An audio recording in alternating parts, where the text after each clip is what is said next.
Olá, seja muito bem-vindo, seja muito bem-vinda a mais esse episódio do Pode Sim. Eu sou Cíntia Soares, mentora de negócios e metodologia em educação musical.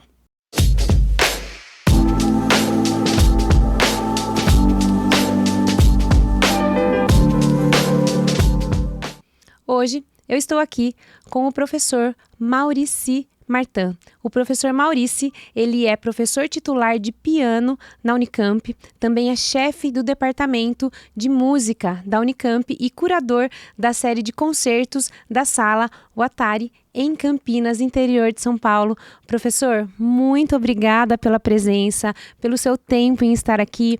A gente já conversou em outras oportunidades e para mim é um privilégio ter você aqui nesse episódio, conversando com a gente sobre educação musical, sobre música, contando da sua trajetória com a música e compartilhar isso com os nossos ouvintes. Muito obrigada. Imagina, gente, é um prazer enorme estar aqui, tá? Então, eu te agradeço o convite. Bora lá. Maurici, conta um pouquinho para mim, primeiro, da sua formação como músico. Da onde surgiu isso? Possivelmente na infância ou não foi na infância? Tem músicos na família? Não tem músicos na família? Como que você desenvolveu primeiro a paixão e depois que isso virou um trabalho para você? Não tem músicos na minha família. Eu cresci com a minha avó paterna morando conosco. Ela ficou viúva e veio morar conosco. E o sonho dela é que os filhos dela pudessem ter estudado música e não tinham condições, né? Então, depois que ela teve os netos, ela falou que eu vou ajudar os netos a estudar em música. Então, foi por causa dela que nós começamos, eu e meus 4 irmãos, né? E começamos com a vizinha dos meus pais, que era professora de piano, e foi assim que a gente começou. Não tinha nem piano, tinha o piano brinquedo da Estrela, não sei o quê, né? Então a gente começou assim e aí eu comecei a me desenvolver, percebendo que não somente eu, mas meus irmãos também tinham uma certa aptidão. Aí a gente foi estudar na Escola de Música de Brasília, né? Aí na Escola de Música eu comecei realmente a deslanchar, tive um professor de mais sérios um pouquinho, né?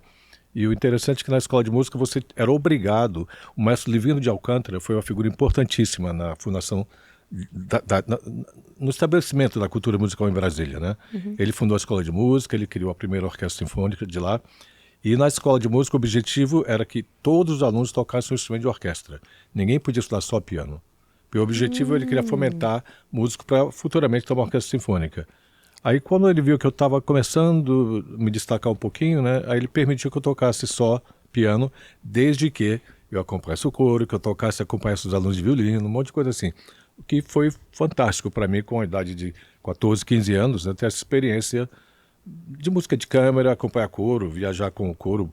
Com 16 anos eu estava viajando aqui pelo estado de São Paulo, a gente ia acompanhando o coro do madrigal da escola, né? E quando vinha um solista para tocar com a orquestra, né, e antes do solista chegar, ele falou: vem cá você, senta aqui e toca a parte de solo, o que der para tocar, para não ficar o buraco, né?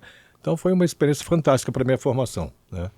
Eu adoro fazer essa pergunta primeiro, porque isso traz a sua memória afetiva de vida, de infância, de juventude, e você vê como que essa linha do tempo foi sendo construída da sua carreira, que hoje é tão sedimentada. E daí, depois que isso aconteceu, que você estava nesse conservatório, com certeza você já era uma referência. Algum dos seus irmãos também se tornou músico? Ou não, só você? Não. Todos são normais hoje? Todos são normais. Só você que é músico? Você sabe, eu tenho um irmão e 3 irmãs, né? E a minha irmã do meio, ela, de todos os 5, ela era a mais talentosa. Né? A professora Nísio Bino, que foi professora do Nelson Freire, eu não sei por que razão, nos anos 60, no começo dos anos 70, ela mudou-se para Brasília. E foi morar assim, a 2 quarteirões, lá são quadras, né? Na mesma quadra que meus pais, mas equivalente a 2 quarteirões de distância. E o assistente dela era vizinho de fundo dos meus pais. E ele dava aula para minha irmã. Então eu tenho uma foto que a minha irmã tinha, eu acho, 6, 7 anos, no colo do Nelson Freire. Porque ela era realmente um talento, né? Saiu no jornal, não sei o quê. Sim. Mas a minha avó era uma pessoa muito rígida, né? Então, embora minha avó foi quem incentivou todo mundo, ao mesmo tempo foi ela que fez as pessoas pararem de estudar também. Porque às vezes minha irmã estava super animada, ou qualquer um de nós, indo para estudar piano, falou: não vai estudar piano hoje não? Aí só de raiva falou: não vou. Aí não estudava, né? Entendi. Mas enfim, aí eu acho que eu fui mais teimoso, né? E continuei, e estou aí até hoje, né? Possivelmente você teve uma aptidão e você teve o amor por isso. E aquilo te trazia tanto prazer que era mais gostoso estar ali, mesmo sendo difícil e tendo que treinar muito, porque a gente sabe que um músico, para ser virtuoso, precisa estudar, né? Repetir muitas vezes. Então isso era muito mais prazeroso do que dificultoso ou chato para você. Você se lembra? Você consegue se lembrar com 14, 15 anos, 13, dessas horas de estudo, desse tempo ali? Olha, eu nem penso em termos de estudo, viu, Cíntia? Na verdade, é interessante a pergunta. Quando eu olho para trás, eu vejo era um tempo gostoso. Eu ficava sozinho no piano, lendo um monte de música, lendo as coisas que meus irmãos tocavam, ou então na escola de música, tocando com os colegas, fazendo duos, trios, né? E nessa idade, 16, 17 anos, tinha uma série de concertos chamado Concertos para a Juventude em Brasília. Então, literalmente, todo domingo tinha concerto. E eu acho que eu participei pelo menos assim, todo ano de 10 a 15 concertos nessa série. Jovem, né? Então, quando eu penso assim, eu não lembro, não é uma recordação de trabalho, né? De nada forçado, de chato, né? É como se fosse uma coisa afetiva, né? Eu estava com amigos, pessoas que faziam a mesma coisa que eu, e eu adorava estar no piano, né? Algo Pra prazeroso. Exatamente. Algo muito prazeroso. Isso que você falou agora é muito importante, porque quanto mais uma pessoa frequentar ambientes de concerto, de shows, de movimentos culturais que tiverem música, mais ele vai estar nessa ambiência.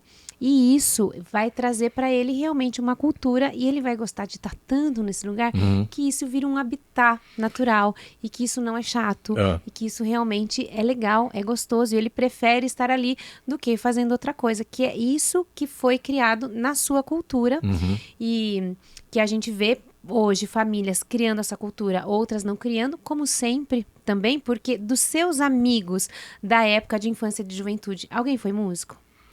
Muitos. Jura? Porque conta mais, como que foi? Praticamente. Era Brasília? Era esse isso em celeiro? Brasília. Era, em Brasília, na Escola de Música de Brasília. Olha, para ser honesto com você, eu fui embora para os Estados Unidos muito novo, né? Se eu tivesse ficado no Brasil, eu não teria nem terminado o colegial. Porque eu ia para a escola, aí meu pai me deixava, ele virava a esquina, eu saía correndo, pegava o ônibus e ia para a escola de música. Eu matava a aula. Porque literalmente a minha vida inteira era dentro da escola de música. Você né? matava a aula da escola regular para ir para para a escola de música, né? Então, e outra coisa também, estava tudo sendo criado naquela época. Isso nos anos... Brasília estava no começo, né? O maestro Livino, ele estava criando a biblioteca da escola, então ele chamava 3 ou 4 alunos, eu estava nesse grupo, falava, sábado vocês vêm aqui de manhã cedo, eu vou ter um lanchinho e a gente vai organizar a fonoteca. Então a gente passava sábado e domingo trabalhando na escola, isso com 15 anos de idade, né? Catalogando os discos. Aí ele falava, enquanto a gente trabalhava, ele colocava uma gravação de uma obra qualquer. O que é isso aqui? Né? Olha, que esse intérprete é fulano. Então a gente, com 14, 15 anos, 16 anos, a gente estava aprendendo o repertório, ouvindo música, né? E trabalhando, mas ninguém via aquilo como trabalho. Né? Que você falou, era uma coisa afetiva, né? Era uma convivência que foi um privilégio, né? Com certeza. Né? E hoje, assim, vários colegas meus são músicos, né? Em vários lugares daquela época ainda, né? Show. Agora, você lembra a música que você... Isso foi sempre o piano, você nunca teve outro Não, instrumento? eu estudei 1 ano de violino e 6 meses de contrabaixo. E por que optou pelo piano? Porque era mais fácil para mim. Eu ia falar isso, eu queria ouvir da sua boca. Não, o violino eu não conseguia afinar direito, Eu acho cansava. o violino um dos mais difíceis. É muito difícil. O contrabaixo eu fiz por diversão, mas aí as cordas são muito grossas, aí começou a dar calo, atrapalhava o piano, aí eu parei. Aí foi no piano, que era mais... Era só alguém afinar, né? Você não Exatamente, precisa nem afinar o exatamente. instrumento, o afinador faz essa parte. Você Não só tem tem que carregar também, nem nada. É, só tem que pensar na interpretação. E dessa época, você se lembra o que você mais gostava de tocar? Qual o repertório, qual a música, qual o compositor que você mais curtia? É difícil lembrar, assim, que eu me lembro a primeira peça que eu toquei em recital, né? Quando eu tinha, acho que 9 anos de idade. Foi o Noturno Opus 9, número 2 de Chopin. Você tocou isso com 9 anos? 9 e meio, alguma coisa assim. Eu estava estudando piano há um ano e meio só. Então, hoje, olhando, eu vejo que eu tive um desenvolvimento relativamente rápido. Muito, né? porque eu fui tocar isso com 15, 16. Exatamente. E eu estudava piano desde os 7. Foi muito rápido. Mas não precisa assim, ser modesto, não. Não. Então eu me lembro disso porque foi uma coisa... Eu nem tinha noção do que eu estava fazendo, assim, no sentido. Eu fiz e eu me lembro que as pessoas ficaram impressionadas, o que vieram falar, mas isso me marcou porque foi a primeira peça, né?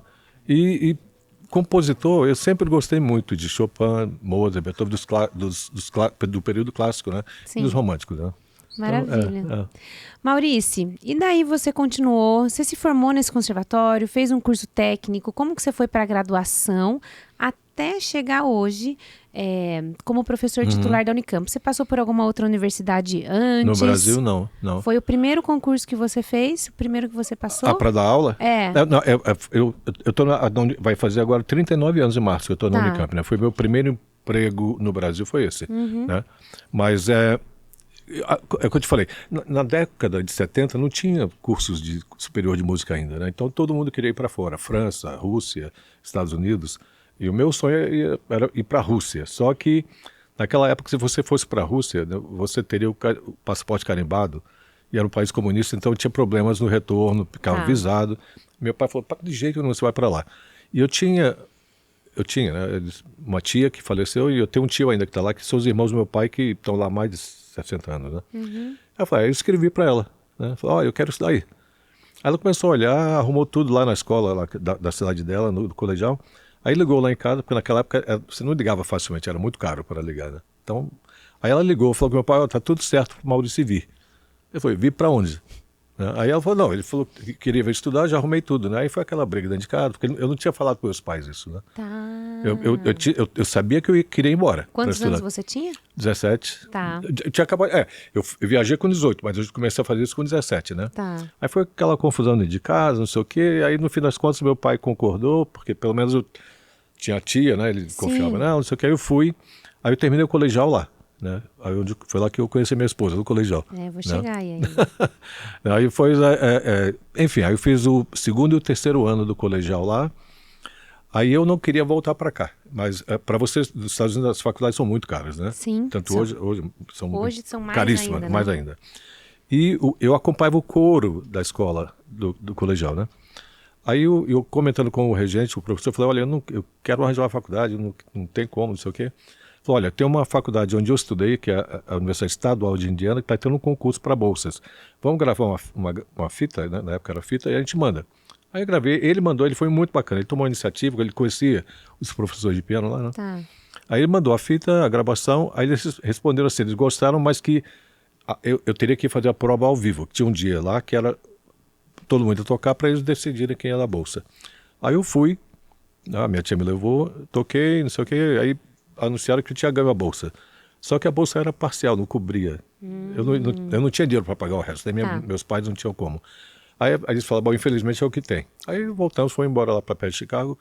Aí passaram assim, uns 10 dias, 2 semanas, eles ligaram para minha tia, olha, conseguimos uma bolsa integral para o Maurício. Literalmente assim, era casa, comida, até roupa. Roupa lavada, casa, tudo, comida tudo. E roupa lavada. Em Indiana? Não, tem 2 universidades indianas. Assim, Tá. Tem Indiana University, que é a Jacobs School of Music, que eu estudei lá o mestrado. Tá. Mas a graduação eu fiz a Indiana State University, que é em Terre Haute. Fica 1h30 de distância. Tá. Então, na graduação, eles pegaram uma bolsa de 4... Eles tinham 4 bolsas, juntaram em uma e me deram, né? Tá. Então foi assim, fui privilegiado nesse sentido, né? Mas foi um privilégio ou foi mérito? Eles perceberam realmente a sua qualidade? Olha, esse menino aqui, ele tem muita qualidade, ele vai trazer muito resultado, a gente precisa investir nele, vamos fazer esse arranjo aí de juntar as 4 e entregar isso para ele. Eu tô entendendo mais assim, isso. Aparentemente eles achavam Sim. que, né, eu tinha potencial e fizeram isso, né? Muito então, legal. E o professor de piano com quem eu estudei lá, tornou-se, na verdade, que, assim, um mentor para mim, foi um pai para mim, né? Ele faleceu, eu acho que tem 10 anos atrás, né? Mas realmente foi um pai para mim. Criou um elo muito forte entre nós dois, né? Tá, que legal. E aí você ficou, quando você foi para os Estados Unidos para estudar, você ficou lá quanto tempo? Você tinha 18 anos, então 18 quando anos, você eu fiquei no total, eu fiquei quase 18 anos, né? Porque eu fiz o colegial, mestrado e doutorado. Colegial, graduação e mestrado. Tá. Aí quando eu estava no mestrado, isso nos anos 70, então não tinha o que eles chamam de baby boomers, né? Não tinha muita gente se aposentando na área de música ainda, né? Tá. Então tinham poucas ofertas de emprego nos anos 70, porque não tinha gente tão velha para trabalhar, para né? trabalhar. Então, tinha uma comissão, eu não conhecia a Unicamp, Campinas, não sabia nada daqui, né? Porque eu cresci em Brasília. Sim. E tinha uma comissão da Unicamp que estava viajando pelos Estados Unidos para achar alguma universidade que quisesse fazer algum tipo de convênio para titular os professores de música da Unicamp. Naquela época era Almeida Prado, Fernando Lopes, Benito Juarez, enfim, Antônio Deoclaro, esse pessoal, né? Aí quando eles foram para a Indiana, porque a Indiana era uma das universidades de música mais famosas dos Estados Unidos e do mundo, né? E aí eles lá conversando com as pessoas da universidade, alguém comentou, mas tem um brasileiro que está se formando com um mestrado daqui a pouquinho, né? Aí ele falou, quem? Aí, enfim. Aí chegaram até você. Chegaram até mim. Aí, por sorte, naquela semana eu ia fazer um recital um dos recitais do mestrado. E eles pediram o currículo, não sei o quê, me conheceram a minha esposa, conversaram, não sei o quê. Você já tinha casado? Eu casei com 21 anos. Legal. E você conheceu ela em Indiana? Indiana. Foi Indiana. E ela é de Chicago. Ela é de Indiana, né? Que fica bem na divisa com Chicago. Sim. É norte de Indiana, é bem praticamente Chicago. Perto de Chicago. Ano passado eu estive em Indiana e eu fiz de Cincinnati até Wisconsin, de carro. Você passou por Indiana, então. então. Passei por Indiana. Assim, agora, 2021...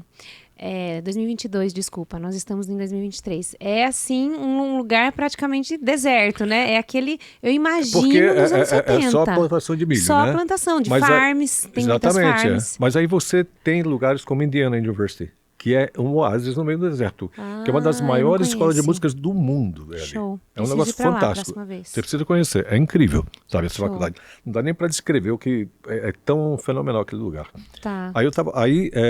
Enfim, aí eles me conheceram, não sei o quê, pediram meu currículo, o currículo da minha esposa, e pronto, e foi. Aí passou. Só fazer um parênteses, sua esposa é musicista? Hoje não, mas quando eu a conheci, ela tocava clarinete na banda do colegial. Foi legal. aí que eu tocava tímpano. Como eu não falava inglês, uma das disciplinas que eu tinha que fazer, porque não exigia língua, eu toco tímpano na banda. Eu fui tocar tímpano lá. E vocês conheceram no meio da música. Exatamente. Show. Mas aí passou, acho que isso foi, eu nem me lembro, de janeiro, alguma coisa assim, mas com um mês depois eles me ligaram, olha, então a gente quer te contratar para a Unicamp, né? Aí foi aquela correria, aí eu vim para a Unicamp e estou aqui até hoje. E a ideia é que eu ficasse dois anos para ter currículo, a experiência e depois voltar.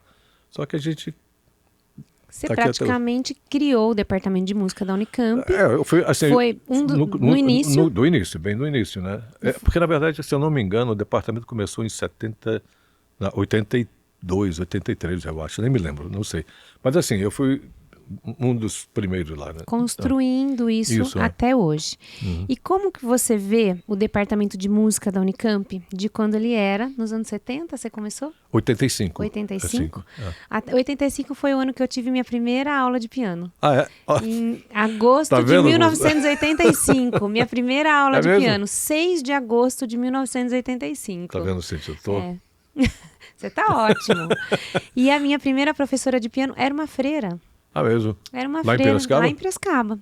Eu estudava no Conservatório Dramático e Musical de Piracicaba, que era um conservatório hoje extinto, mas um conservatório mantido pelas freiras franciscanas da cidade. Mas não existe mais, né? Não existe mais. Com 12 anos, ele se extinguiu. E depois eu continuei meus estudos na escola de música com a professora Roseles, que você conhece. Foi aluna da Roseles Zalione, com todo o orgulho do mundo. Professora maravilhosa. Muito. Mas eu comecei a estudar nesse ano aí. Olha, como a gente tem essa memória afetiva, essa memória de data com os marcos da nossa vida, né? Muito interessante, adorei lembrar isso. E aí, como que você vê então o departamento de música da Unicamp lá? Quando começou, agora, sobre o progresso, sobre as mudanças, sobre as implantações, sobre a resistência da mudança, porque a gente sabe que isso ao longo do tempo acontece, principalmente no meio acadêmico, acho que não é só no meio acadêmico, mas falando do meio acadêmico, né, das resistências que as pessoas têm, como que você vê isso? E juntando novos professores, como professores de formação mais conservadora e formações mais disruptivas que vem ali, isso acontece, né? Esse choque de... Sim. Olha, quando eu entrei, primeiro que nós tínhamos, estava tudo no começo, né? A gente tinha uma liberdade muito grande, né? E ainda tem, na verdade.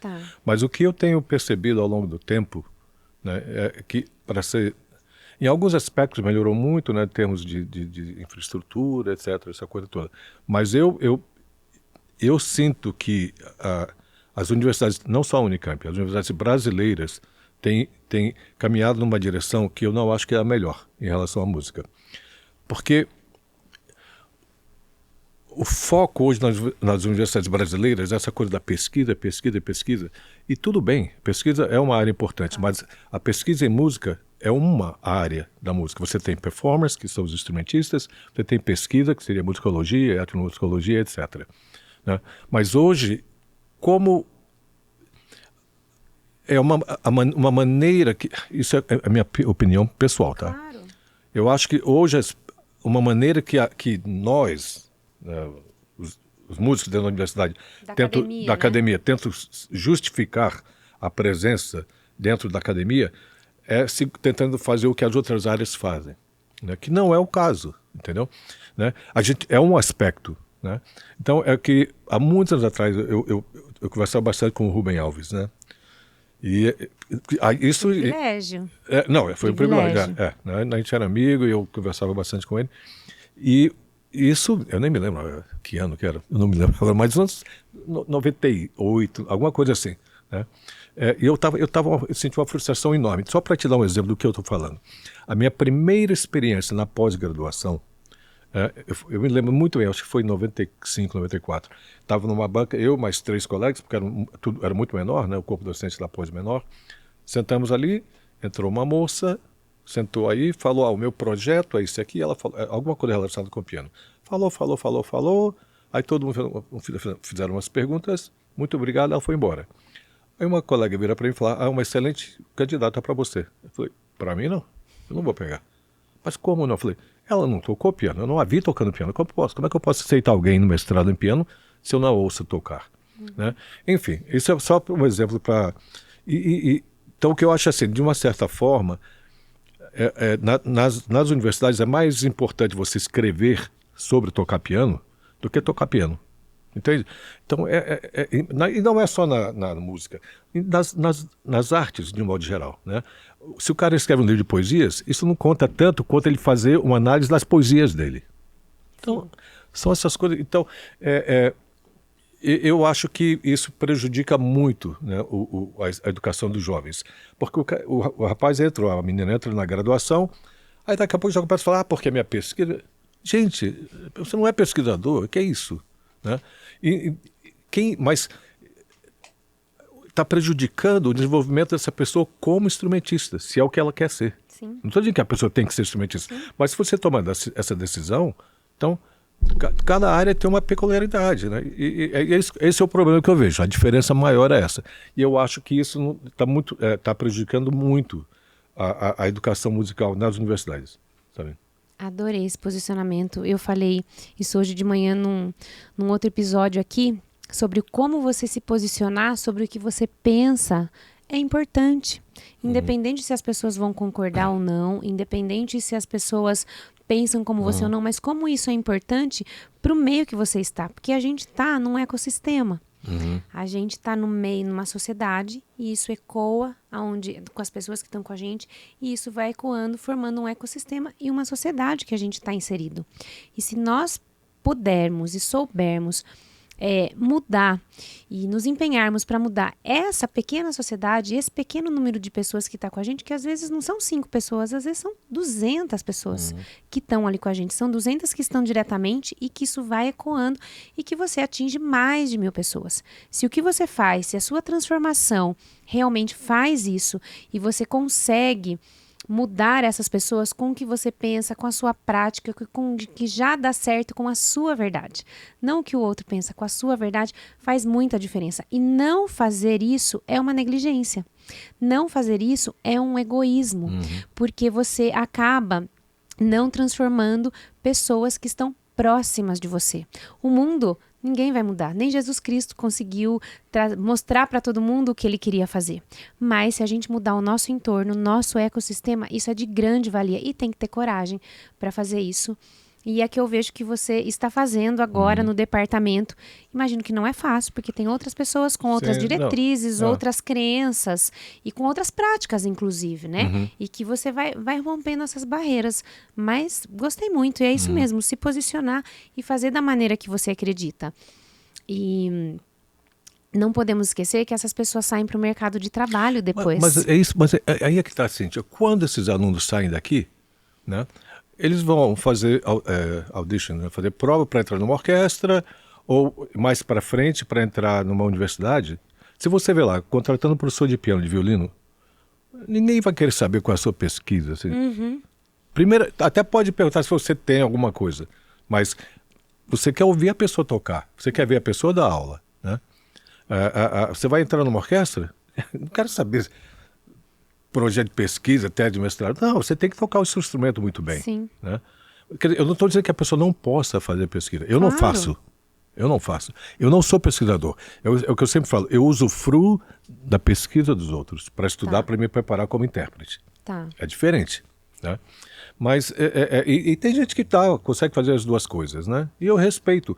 Agora, o que eu sou contra é a obrigatoriedade, né? Porque é impossível, para você ser um instrumentista de alto nível, você precisa 4, 5 horas por dia. E aí, às vezes, tem outra coisa também, não é só o instrumento. Para você ser um pesquisador sério, você precisa gastar 4, 5 horas por dia trabalhando nisso também. Então, como é que faz tudo isso?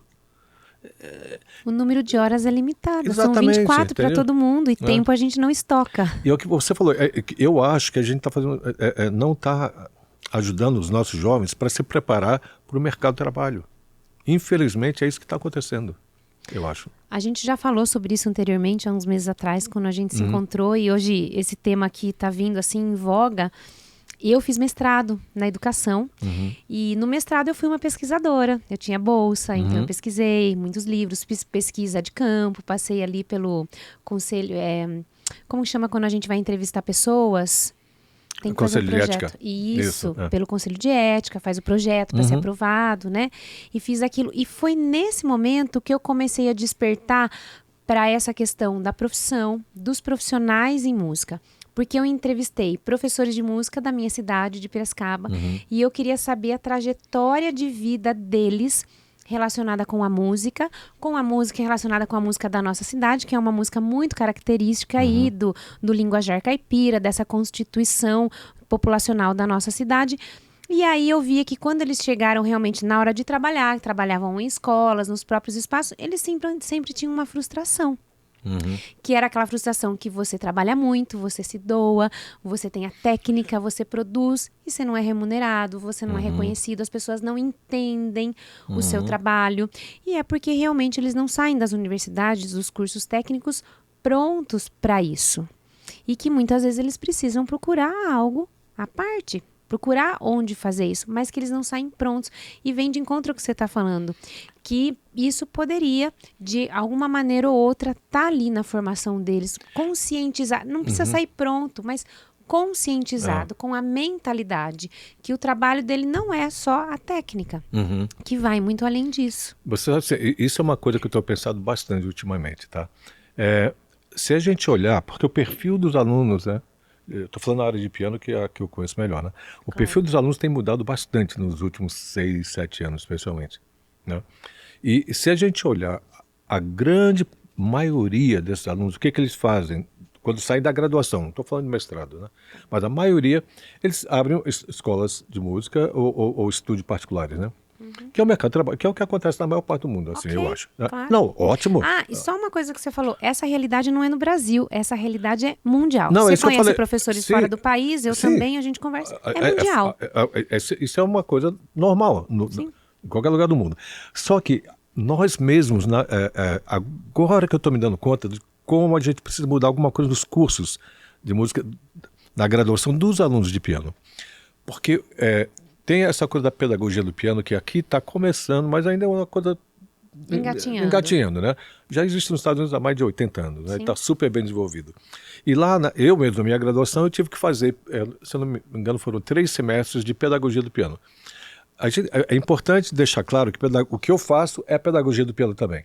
né? Se você desenvolve um método para a criança, também é pedagogia do piano. Né? Que aqui as pessoas pensam em pedagogia simplesmente só para criança. Só para criança. Não tem nada a ver. O que eu faço é pedagogia, é uma área da pedagogia do piano. Né?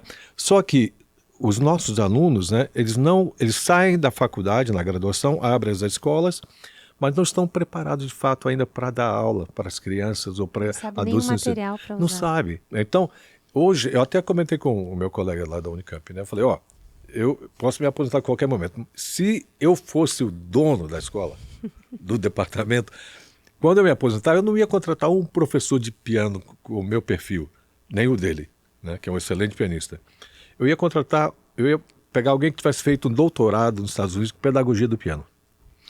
Porque aí a gente teria um equilíbrio, né? Teria alguém dando aula. A pessoa tem que ser pianista, né? Não vai mudar isso.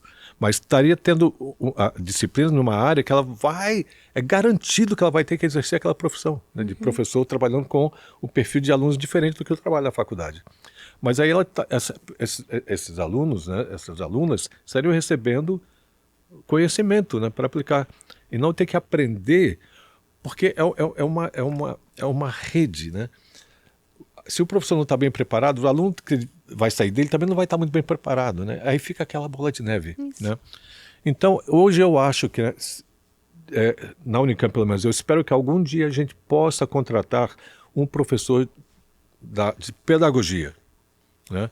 Para que a gente possa oferecer uma formação um pouco mais completa, né, para os nossos alunos de piano, né? Prepará-los melhor para o mercado de trabalho que eles vão enfrentar. Sim. Né? Com certeza, porque muitos dos alunos que surgem, para quem acabou de formar, para quem está começando a trabalhar, é criança.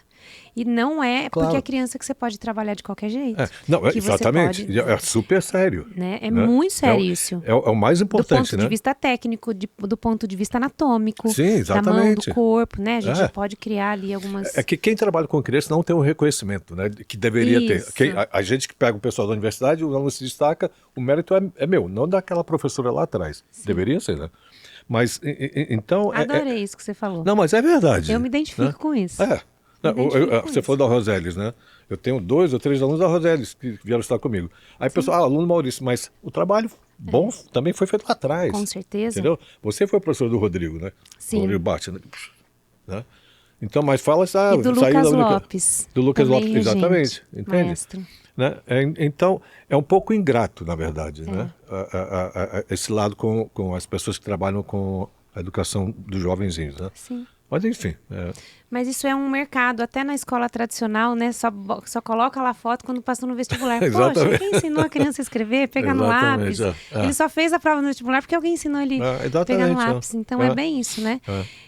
Mas quando o professor tem esse trabalho, ele sabe que ele que preparou, mas ele também precisa contar para as pessoas. Eu, por exemplo, conto para todo mundo que esses meninos foram meus alunos. A Alicia, por exemplo, Sampaio, foi minha aluna, tem uma grande expressividade, né? Tá tocando em salas de concertos agora. Então eu conto mesmo para as pessoas saberem que eu gosto de ser a primeira professora de música e eu gosto de despertar esse amor. E a grande maioria dos meus alunos não foram músicos. Tem outras profissões, mas eles têm esse legado, eles têm essa aprendizagem. A gente estava falando que a música é o único estímulo que quando acontece, né? Estimula o cérebro todo, é a única atividade que estimula o cérebro todo. Então, o quanto isso é importante para a sociedade. Não é para o aluno de piano, não, para a sociedade, exatamente. Para a sociedade. Ser humano, né? Para a formação dele como ser humano, né? Exatamente, com certeza. Maurício, então hoje na Unicamp você tem esse trabalho, você está na sala de aula, você tem alunos de piano ou você está na direção agora? Não, eu estou na chefia do departamento, mas eu continuo dando aula normal, como sempre dei, né? Hoje, infelizmente, assim, a procura para o curso de música, de modo geral, de piano, diminuiu bastante em relação ao passado, né? Mas continuo dando aula lá. Com certeza. A gente estava comentando algum tempo atrás, numa conversa, num encontro de pianistas que a gente se encontrou em Piracicaba, que você comentou que os alunos hoje estão chegando para a universidade, que na verdade eles estão saindo como eles deveriam estar chegando, exatamente, como os alunos chegavam formados há alguns anos. Atrás, exatamente. Eles chegavam muito bem formados, né? Porque tinham grandes escolas de música que eram grandes celeiros. A escola de música da minha cidade, um grande celeiro de bons músicos, não só pianistas, de todos, né? E outras grandes, Campinas, bons conservatórios, enfim, em outros lugares do país, falando do Brasil. E que hoje eles chegam com uma formação mais aquém. Então, eles saem como eles deveriam estar chegando. Como que você vê isso? Você vê isso com alguma perspectiva de melhora nos próximos anos? Como que você enxerga isso? E como que você vê isso? É claro que a gente não tem uma bola de cristal, mas como que você vê isso para os próximos anos? Cíntia, olha, o que estão visto, né? A maioria dos alunos dos últimos anos, né? O perfil é assim. O menino ou a menina começou a estudar piano 14, 15 anos, não piano. Teclado, fazia aula de teclado, né? Aí começou a gostar, aí pegou um aplicativo, aí começou a aprender a tocar certas coisas por um aplicativo, né? No YouTube, não sei o que lá. Você vai vendo a luzinha acendendo, exatamente. E você vai clicando ali. Não é nem na tecla, é no botão. Você clica no nem botão. sei. Depois eu vou te contar um caso interessante que aconteceu comigo na Sérvia. Né? Enfim, aí os alunos chegam, aí começa, bom, eu acho que eu quero ser músico, né? Mas ele não tem referência, ele ou ela, não tem referência nenhuma do que realmente é, né? Aí contrata um professor, uma professora, um ano e meio antes do vestibular, vê o repertório, aprende, eu não sei nem como, né? E como o nível tinha caído, e a gente é uma universidade pública, você tem que, não pode deixar de pegar alunos também, né?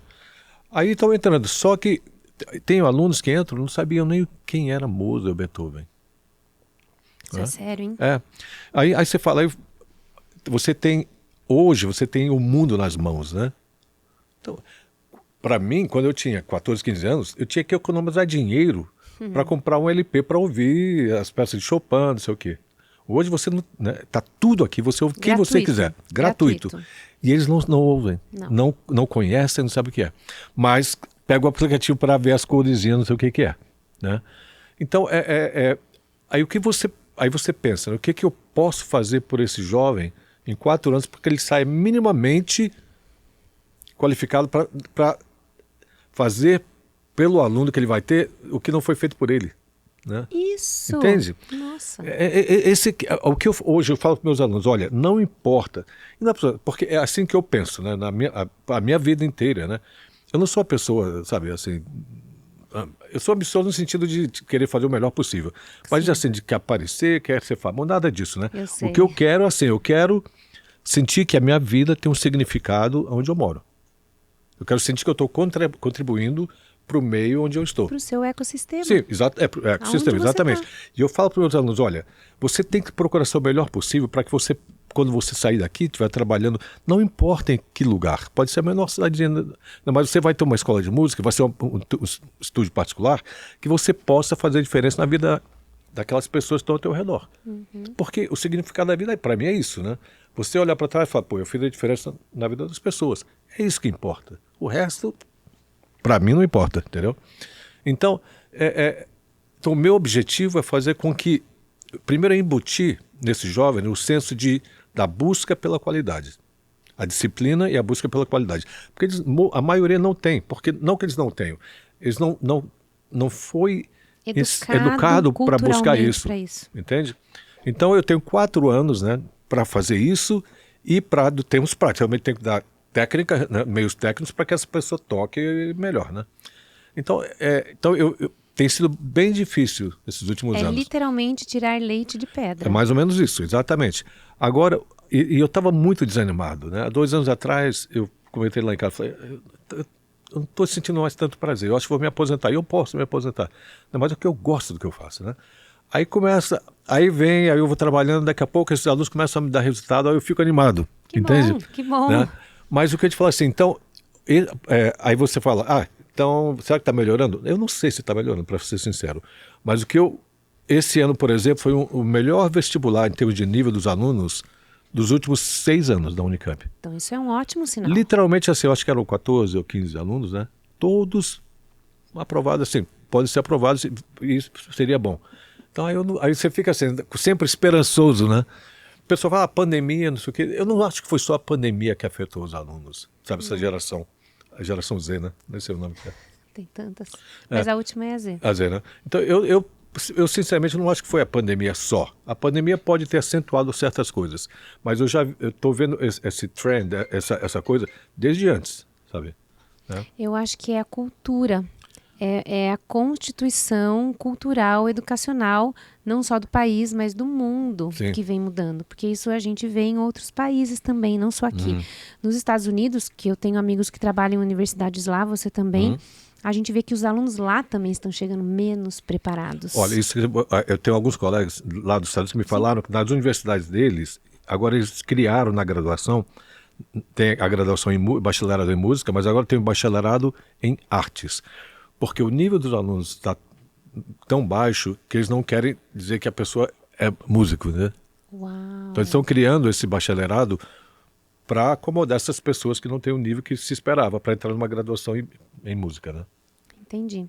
Isso é válido e ao mesmo tempo você não morre a música, mas você adequa ao que você está recebendo. Exatamente. E outras habilidades talvez as pessoas estejam desenvolvendo, mas eu reitero quanto a música é importante na constituição do ser humano e que a educação musical não é uma educação periférica.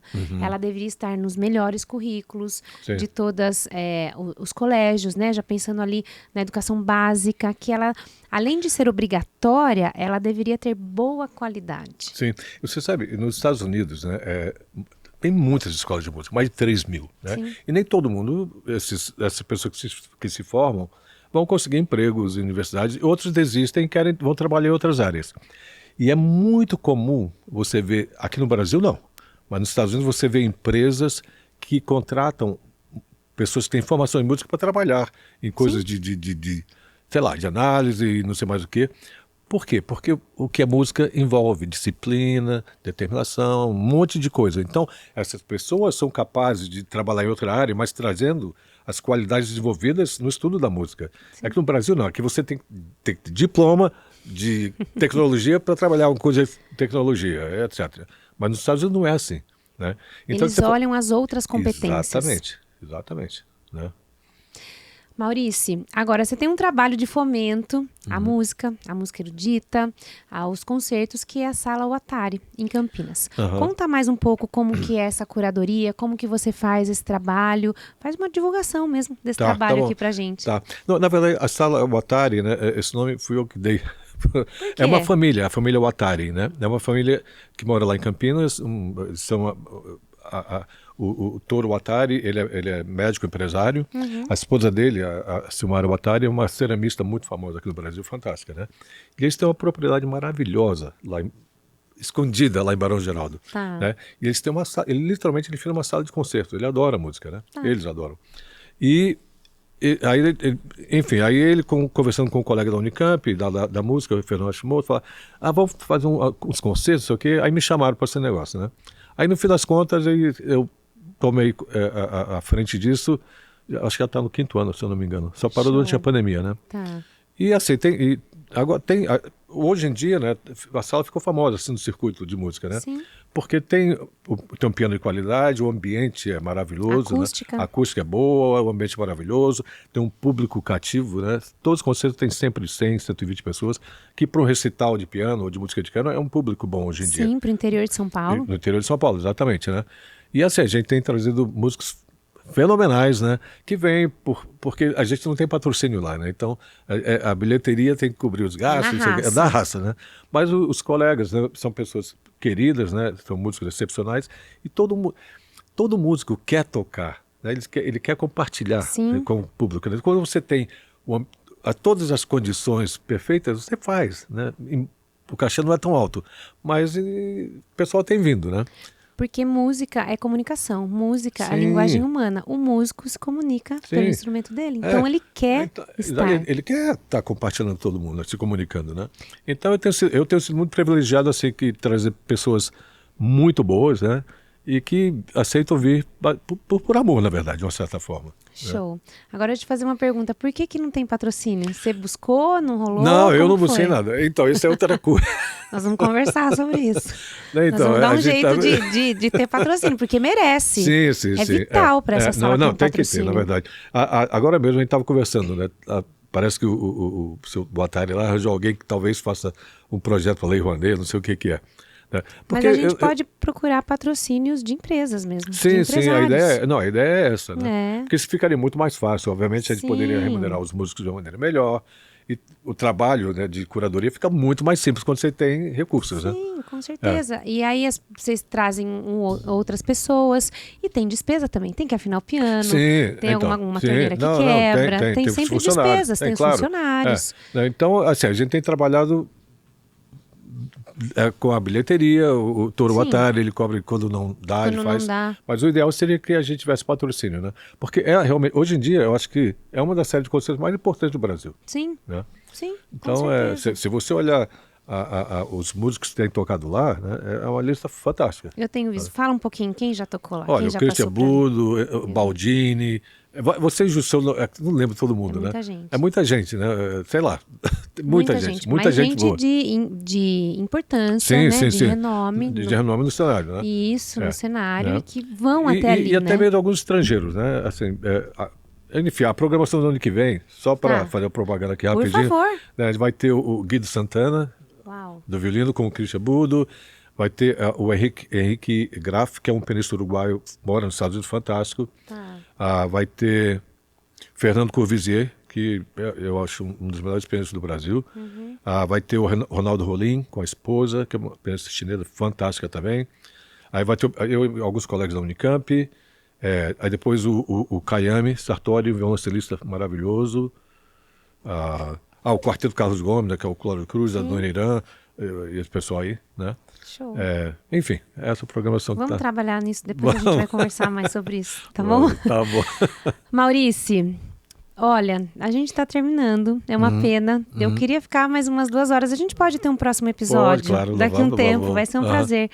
Primeiro, eu queria te agradecer muito pelo seu preciosíssimo tempo, que a gente sabe o que a gente tem de mais precioso hoje é tempo, por você ter vindo aqui trazer essa conversa que não é importante só para nós e para quem está aqui no estúdio, mas importante para um cenário nacional de educadores musicais, de professores de música que a gente está formando e realmente trazendo para olhar para a profissão, para realmente olhar para o negócio e realmente trazerem a mensagem e o amor que eles têm com a música e com a educação musical e que isso transforme não só vidas de outras pessoas, mas que transforme as próprias vidas dos professores, dos donos de escola de música e desses profissionais, porque música não é hobby, música é profissão para quem é profissional. Exatamente. Isso é profissão, isso tem que ser encarado como profissão e você realmente se transformar e estudar para ser esse profissional. Agora, se você pudesse mandar uma mensagem de áudio, uma mensagem de texto, mas uma mensagem de áudio para todo mundo que está ouvindo e até para quem não está ouvindo no WhatsApp e que a pessoa pudesse, que você tem certeza que ela vai abrir, que ela vai ouvir, que ela vai executar o que você está falando. O que você falaria? Olha, o que eu vou dizer, na verdade, baseado na minha própria experiência, quando eu era mais novo, né? Hoje eu olho para trás e eu falo, meu Deus, né? Então, meu conselho é assim, não diga não a si mesmo. Entende? Porque a gente tende a falar, não, eu acho que eu não consigo, eu acho que eu não posso, eu não mereço. Eu fiz muito disso e hoje eu me arrependo. Então, a minha mensagem é, não diga não a si mesmo. Sabe? Fechou. Tá Fechou bom. com chave de ouro. Muito obrigada, Prazer, Maurício. viu, Cíntia? Eu que te agradeço o convite. Viu? Prazer foi meu. Muito obrigada. Espero que você tenha gostado de mais esse episódio do Pode Sim. Continue nos seguindo nas redes sociais e acompanhe o nosso conteúdo. Até a próxima.